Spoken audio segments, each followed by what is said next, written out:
If you're one of those lucky photographers who's got lots and lots of lights and lots of equipment, or you hire a studio that's got lots of equipment, or you go out on location with it all the time, you will have had the same unpleasant experience I've had once or twice, whereby a bit of wind comes along and sends something like that flying. Or somebody's running around on set, boom, and in they go. Best case scenario, your equipment gets broken. It's expensive, but it's not the end of the world. Worst case scenario, something like this goes smashing into a human being, and now you've got real trouble in your hands. The answer, of course, besides nailing everything on the set down or never going outside on a windy day, is ballast. And here's how to use it.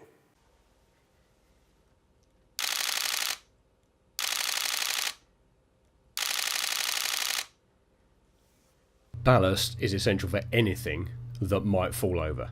Now obviously we tend to think of that in terms of lights, and when they've got softboxes on and the rest, that makes them more vulnerable, but it could just as easily be your camera when it's sitting on a tripod, or it could be your laptop when it's on a stand. Anything that could get knocked over will probably benefit from being ballasted. Now there's lots of different types of ballast. Of course there are very official types of ballast, such as you would buy from proper professional suppliers. There are stage weights, there are bags you can fill with sand or with dumbbells or anything you fancy. There are of course also unofficial types of ballast. You can simply get a sturdy bag when you're on location and fill it full of rocks.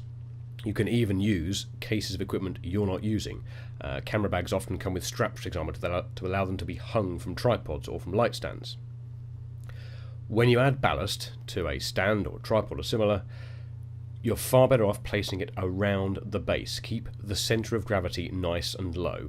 Obviously adding it higher up simply makes the light and the whole assembly more and more top heavy.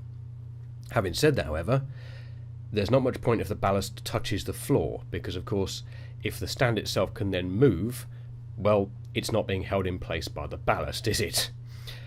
If you're using bags like this, which are sandbags and have been filled with builders or whatever sand you might get hold of, make sure that when you arrange them, the zips, or the open end, are pointing upwards. If they're pointing downwards and somebody knocks the zip, what will happen over time is that gradually all the sand will flow out of the bag, and then you won't have a weight at all. You'll have an empty bag and a pile of sand on the floor.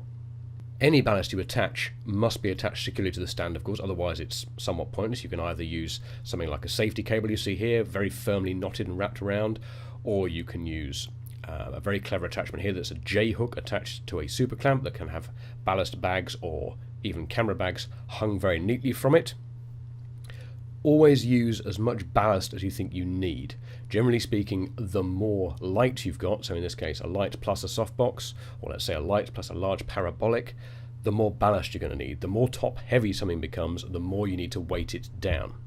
Now a heavier stand will help with this, of course, but a heavier stand still won't be immune if you're outside on a really windy day and you've got a great big softbox on there. Trust me on this one, I've learned the hard way. Well, that was good to know, wasn't it? If you want more of that sort of information about basic equipment and the fundamentals of studio photography, there's a playlist up here, or you can go to photosmudger.teachable.com for a full online course in the like, or my blog at photosmudger.com, which has lots of in-depth blog posts about creativity and the business of photography. Help yourselves.